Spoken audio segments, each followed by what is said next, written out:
Hi అండి, అందరికి నమస్కారం. Welcome back to KD official Telugu victory with Yash. ముందు అందరికీ సారీ అండి, ఎందుకంటే నేను 4-5 రోజులు బట్టి ఎటువంటి వీడియోలు చేయలేకపోయాను. ఎందుకంటే మా సిస్టర్ ఎంగేజ్మెంట్ ఉండడం వల్ల నేను పనుల్లో బిజీగా ఉండడం వల్ల చేయలేకపోయానండి. ఓకే, ఈరోజు మన వీడియోలోనండి ఈ 2-3 రోజులు బట్టి మన వాట్సాప్ గ్రూపుల్లో కానీ, యూట్యూబర్లో కానీ, ఫేస్బుక్లో కానీ బాగా ఒక వెబ్సైట్ హల్చల్ చేయడం జరిగింది. అదే మన కొత్త onpass.ai అనే వెబ్సైట్ అయితే చాలా హల్చల్ చేయడం, వైరల్ కావడం జరిగింది. అసలు ఆ వెబ్సైట్ ఎందుకు వచ్చింది, అది ఎక్కడి నుంచి వచ్చింది, అందులో ఏముంది, మనం ఏం చేయాలి, అసలు అది రియలా ఫేకా, మనం నమ్మొచ్చా నమ్మరాదా, వీటన్నిటి గురించి క్లియర్గా మాట్లాడుకునే ప్రయత్నం చేద్దాం. అదేవిధంగా కాలిన్స్మా కూడా ఫేస్బుక్లో ఒక పోస్ట్ పెట్టడం జరిగింది. ఆ పోస్ట్లో కూడా తను ఏం చెప్పారనేది కూడా మనం క్లియర్గా తెలుసుకునే ప్రయత్నం చేద్దాం. ఓకే, ఇక మనం టాపిక్లోకి వెళ్ళే ముందు ఇంకా ఎవరైనా మన ఛానల్ చూస్తూ సబ్స్క్రైబ్ చేసుకున్నట్టయితే సబ్స్క్రైబ్ చేసుకొని నాకు సపోర్ట్ చేస్తారని చెప్పి మనస్ఫూర్తిగా ఆశిస్తున్నాను. అలాగే లైక్ కూడా చేయండి. మీరు లైక్ చేయడం వల్ల మన వీడియో ఇంకా 10-15 మందికి షేర్ అవ్వడం జరుగుతుంది. అలాగే వాళ్ళు ఇన్ఫర్మేషన్ తెలుసుకోవడం జరుగుతుంది. కాబట్టి మీరు తప్పకుండా లైక్ చేయండి. ఓకే, ఇక టాపిక్లోకి వెళ్తానండి. ఇప్పటి వరకు మన విక్టరీ విత్ యాష్లో కానీ, onpass OSలో కానీ ఎటువంటి పాపప్లు అయితే రాలేదు. ఓకే, ఇది క్లియర్. కాలిన్స్మా తన ఫేస్బుక్ అకౌంట్లో ఒక పోస్ట్ పెట్టడం జరిగిందండి. ఆ పోస్ట్లో ఏముందంటే, ఒక మనిషి అంటే మనం ఒక పని చేయడానికి ఎంత కృషి చేసినప్పటికీ అందులో దైవశక్తి తోడు లేకపోతే చివరికి అది వ్యర్థమయ్యే అవకాశం ఎక్కువగా ఉంది అని చెప్పడం జరిగిందండి. అంటే మనం ఎన్ని ప్రయత్నాలు చేసినా, ఎన్ని రకాలుగా కష్టపడ్డా మనకు దైవశక్తి సపోర్ట్ లేకపోతే చివరికి అది వ్యర్థమే అవుతుందని చెప్పడం జరుగుతుందండి. ఇదండి మన కాలిన్స్మా తన అకౌంట్లో, ఫేస్బుక్ అకౌంట్లో చేసిన పోస్ట్ అండి ఇది. ఓకే, ఇక మన కొత్త వెబ్సైట్ అని చెప్పి వైరల్ అవుతున్న onpass.ai ఎక్కడి నుంచి వచ్చిందంటే, ఇది మన దుబాయ్ నుంచి రావడం జరిగింది. అసలు ఏఈ అంటేనే అరబిక్ ఎమిరేట్స్. ఇది దుబాయ్ వాళ్ళు ఈ వెబ్సైట్ని క్రియేట్ చేయడం జరిగింది. ఆ వెబ్సైట్ ఓపెన్ చేసి చూస్తే ముఖ్యంగా మీరు ఒకటి తెలుసుకోవాలండి, ఇది రియల్ ఫేక్ అని ఫస్టే చెప్పడం జరుగుతుంది నేను. ఇది 100కు 200% ఫేక్ అండి. ఎందుకంటే మన కంపెనీ పేరు .ai ఉండదండి, onpass.com అని ఉంటుంది. సరే, ఈ వెబ్సైట్ ఓపెన్ చేసిన తర్వాత ఇది మనకు డైరెక్ట్ ఒక పాపప్ రావడం జరుగుతుంది. రిజిస్ట్రేషన్ ఫామ్ తీసుకురావడం జరుగుతుంది. ఆ రిజిస్ట్రేషన్ ఏంటండి, registration and enjoy A 20% discount అని ఇవ్వడం జరిగింది. అంటే ఇది పేమెంట్ కట్టాలి, మనకు 20% ఇవ్వడం జరుగుతుంది అని చెప్పడం జరుగుతుంది. ఆల్రెడీ మనం onpassలో ఐడీలు తీసుకొని రిజిస్ట్రేషన్ చేసుకొని ఒక 7-8 సంవత్సరాలు అవుతుంది.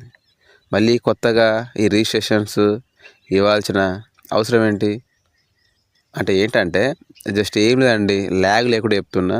ఇది మనం onpass ఫౌండర్స్ ఇప్పుడున్న పరిస్థితిని అడ్వాంటేజ్గా తీసుకొని మనని, ఇప్పుడు కొంతమంది మన ఫౌండర్స్ ఆతురత ప్రతి దానికి ఎదురు చూడడం జరుగుతుంది. వాళ్ళు ఏం చేస్తారు, ఏది వచ్చినా అది నిజమని చెప్పి గుడ్డిగా నమ్మి పోవడం జరుగుతుంది.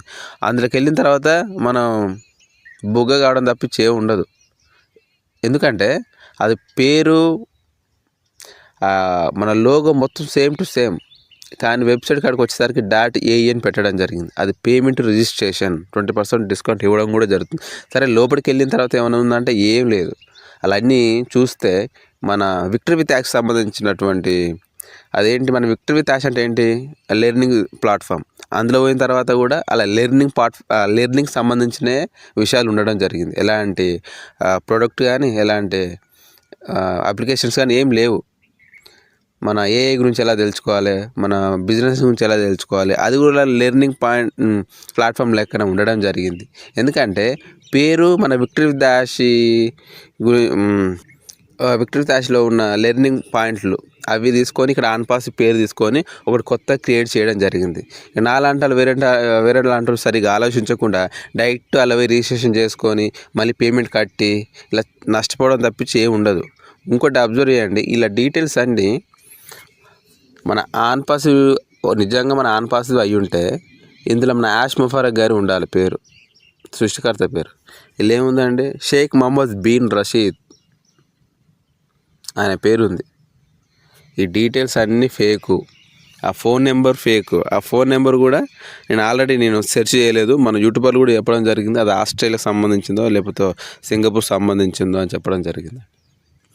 అలాగే ముందుగా మీరు వైరల్ చేసే ముందు ఒకటి ఆలోచించేది ఉండేనండి. మీరు మనకు పాపప్ వస్తేనే మన రెడ్ గారు కానీ, జూలీ గారు కానీ, మన క్రిస్ జాన్సన్ గారు వాళ్ళ ఫేస్బుక్ పోస్ట్లో పాపప్ వచ్చింది, O-News20 Part 2 వచ్చింది, లేకపోతే విక్టరీ విత్ యాష్లో పాపప్ వచ్చిందని వాళ్ళు పోస్ట్ పెడతారు.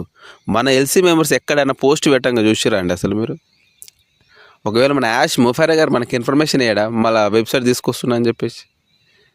ఇప్పుడు మన యాష్ ముఫారా గారు కొన్ని సంవత్సరాలు పడుతుంది, మన బండి పక్కగా పెట్టినాం, ఇప్పుడు అంతా ఓపెన్ కాదు, కానీ ఆన్పాస్ ఎక్కడ పోలేదని కూడా చెప్పడం జరిగింది. ఇవన్నీ ఇన్ఫర్మేషన్ ఇవ్వకుండా డైరెక్ట్ వెబ్సైట్ మనకి ఎట్లా వస్తుందండి? ఇది గ్రూప్లలో బాగా ఎట్లా వైరల్ చేస్తారో మరి పూర్తి తెలుసుకున్న తర్వాత వైరల్ చేయాలి. ఇప్పుడు నాలాంటి వాళ్ళు ఏం తెలియని వాళ్ళు అన్ఎడ్యుకేటెడ్ ఏం చేస్తారు, అది నిజం అనుకుని అన్నీ ఒత్తుకుంటూ పోతారు, చెప్పిన పని చేసుకుంటూ పోతారు. వాళ్ళు ఒకటికి 2 సార్లు ఆలోచించండి.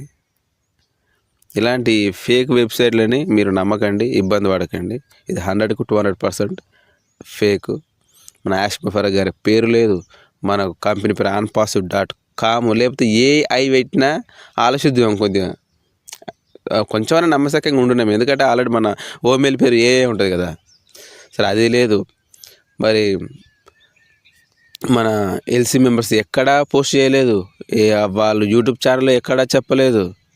ఇవన్నీ చెప్పకుండా ఎవరికి వాళ్ళకే తెలియకుండా ఈ ఆన్పాస్కు సంబంధించి కొత్త వెబ్సైట్ ఎట్లా వస్తుందండి? దయచేసి ఇలాంటి వైరల్ అయ్యేటప్పుడు లేకపోతే కొత్త విషయాలు మీకు తెలిసినప్పుడు పూర్తిగా తెలుసుకున్న తర్వాత మన ఫేస్బుక్ గ్రూప్లలో కావచ్చు, వాట్సాప్ గ్రూప్లలో కావచ్చు, అప్పుడు షేర్ చేయండి, పంపించండి. మీరు ప్రతిదీ ఏది పడితే అది రాగానే టక పంపించి ఏదో నాకే మంచి ఇమేజ్ వస్తుంది అనుకోవడం అది తప్పండి. దయచేసి ఇలాంటి ఇంకెవరైనా నమ్మొద్దు, మీరు మోసపోవద్దు. ఓకే, ఇది 100కు 200% ఫేక్ అండి. అందులో ఏం లేదు, మనం డబ్బులు కట్టించుకుందామని ప్లాన్ చేస్తున్నాం. ఎందుకంటే కొన్ని సంవత్సరాలు బట్టి వెయిట్ చేస్తున్నాం కాబట్టి మన హోప్ని, మన ఆశని అడ్వాంటేజ్ తీసుకొని మనం మోసం చేసే ప్రయత్నం తప్ప. ఇది కూడా నాకు తెలిసి మన దుబాయ్లో ఉన్నటువంటి ఫౌండర్స్ ఇది చేయొచ్చు, వాళ్ళకి అంత టాలెంట్ ఉంటుంది. ఇక కొత్త పర్సన్ ఎందుకు చేస్తాడండి? మన కంపెనీ గురించి అంత తెలిసినోడు మాత్రం అయితేనే ఇలాంటి వెబ్సైట్ క్రియేట్ చేసి పబ్లిక్ వదిలేయడం జరుగుతుంది. ఓకే, ఎటువంటి ఇన్ఫర్మేషన్ లేదు యాష్ ముఫారా గారి నుంచి కానీ, ఎల్సీ మెంబర్స్ నుంచి కానీ ఎలాంటి ఇన్ఫర్మేషన్ లేదు, మీరు ఏది నమ్మొద్దు.